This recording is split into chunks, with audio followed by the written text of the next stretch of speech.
At 6:45 in the morning of November 3rd, 1984, a man walked into a police station on the north side of Milwaukee to report that he'd found what appeared to be a body lying in a lot near his home. That's where police discovered 63-year-old Ayon Saichaz wearing only a pair of white socks and a left shoe.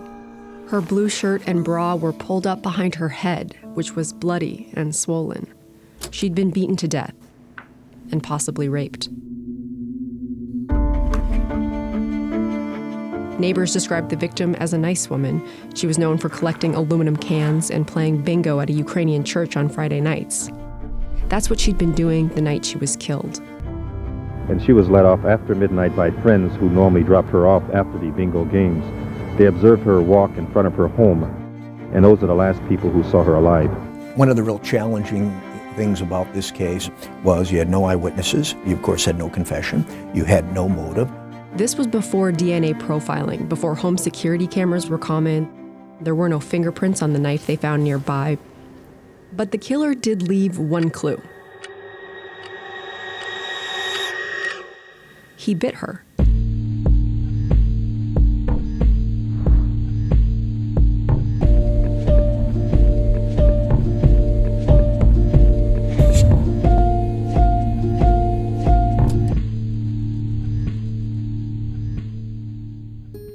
Investigators took 60 photographs of numerous bite marks. The bite marks are being analyzed by a forensic dental specialist. Dr. L. Thomas Johnson, a dentist and professor at Marquette University, examined the bite marks on the victim the day she was found. And he gave the cops a lead.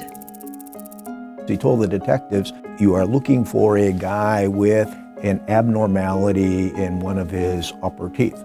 So the cops began knocking on doors.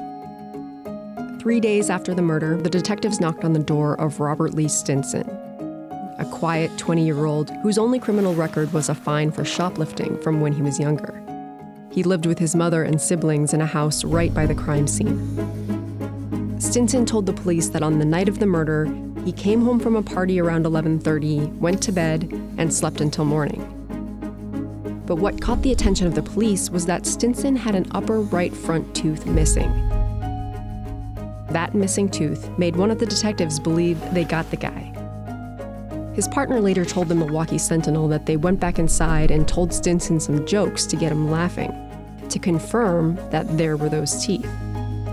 So the state had Stinson appear at a secret hearing before a judge called a John Doe investigation in Wisconsin, where they could have Johnson, the dentist, check his teeth.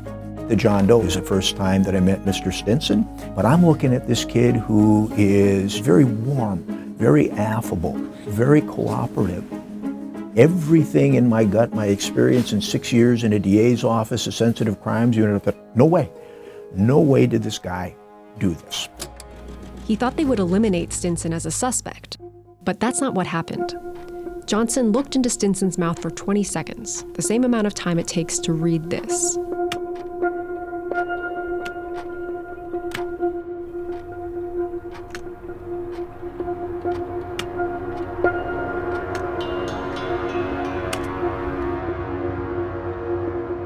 And then Johnson said Stinson's teeth matched a sketch that he and a police artist had made, a sketch of what the suspect's teeth would look like based on the bite marks.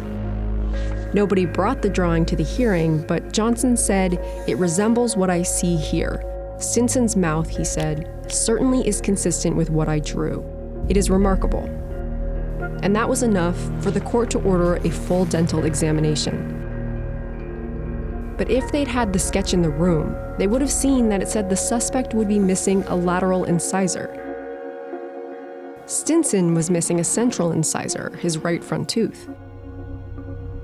But now the dentist was on the record saying that they matched. The field of bite mark analysis is one of the so-called pattern-matching disciplines in forensic science. Fingerprints are the best-known example, but the group also includes shoe prints, tire treads, handwriting, and bullet casings. We call them forensic sciences, but they developed independently of what we typically think of as the science world. The universities and research hospitals, peer-reviewed journals, grant funding organizations, those institutions of basic research have fed some forensic fields, but many others lack that foundation. You get up the street to the University of Wisconsin and you look for the Department of Fingerprints or the Department of Shoe Impressions. It's not there. That's because these fields developed mostly in response to crime scenes and the obligation to study whatever bits of information they contained. The examiners look at samples closely and make a subjective assessment of how similar they are.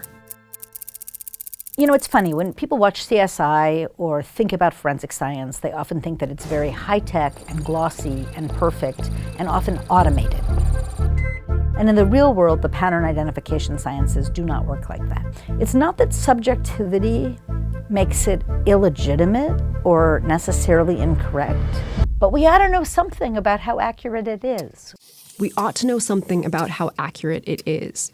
For the criminal justice system, this is still a new idea. So at the time of Stinson's case, nobody knew how accurate or inaccurate bite mark analysis was.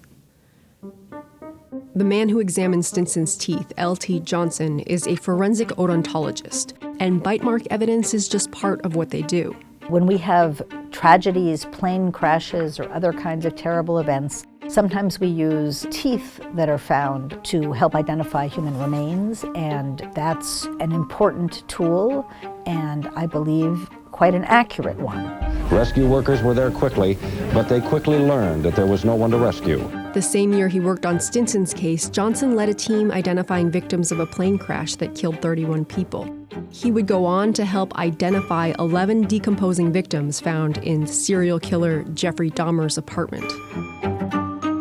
Forensic odontology had been an established field for decades, but it was only in the 1970s that they decided to go beyond identifying victims by their teeth and started identifying suspects by bite marks.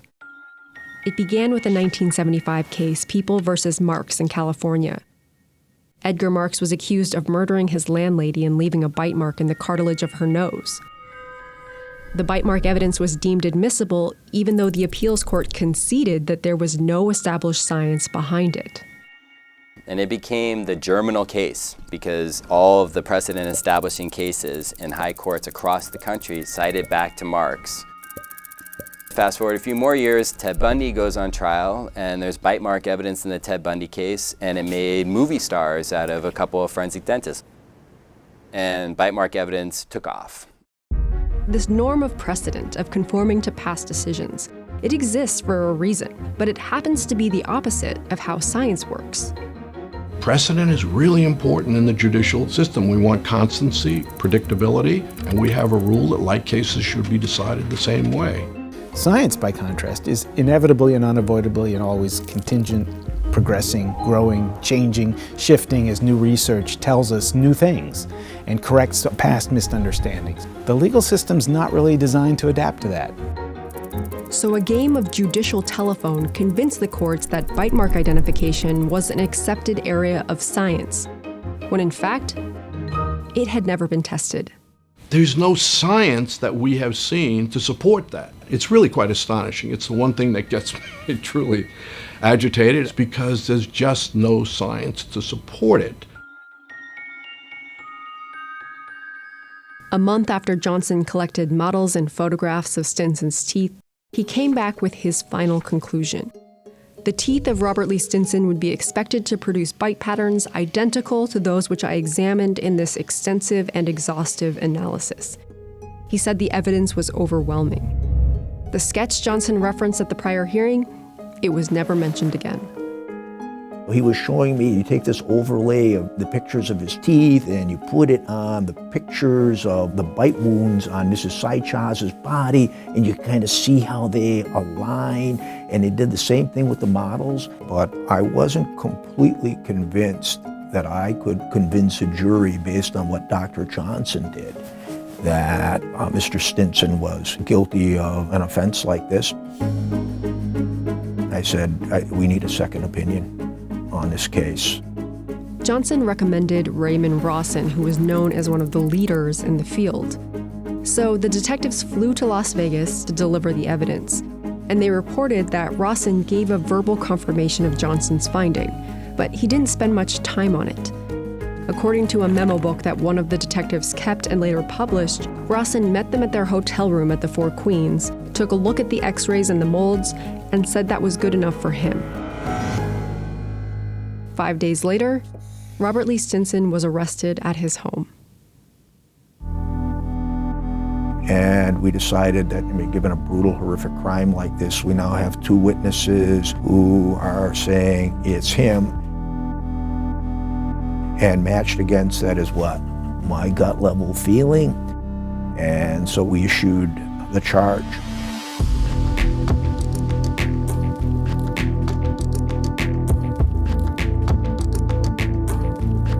Dr. Johnson seemed to make sense to me.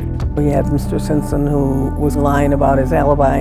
And ultimately, the theory is, of course, the truth will emerge. That was a jury to decide he must be wrong. It's so absurd.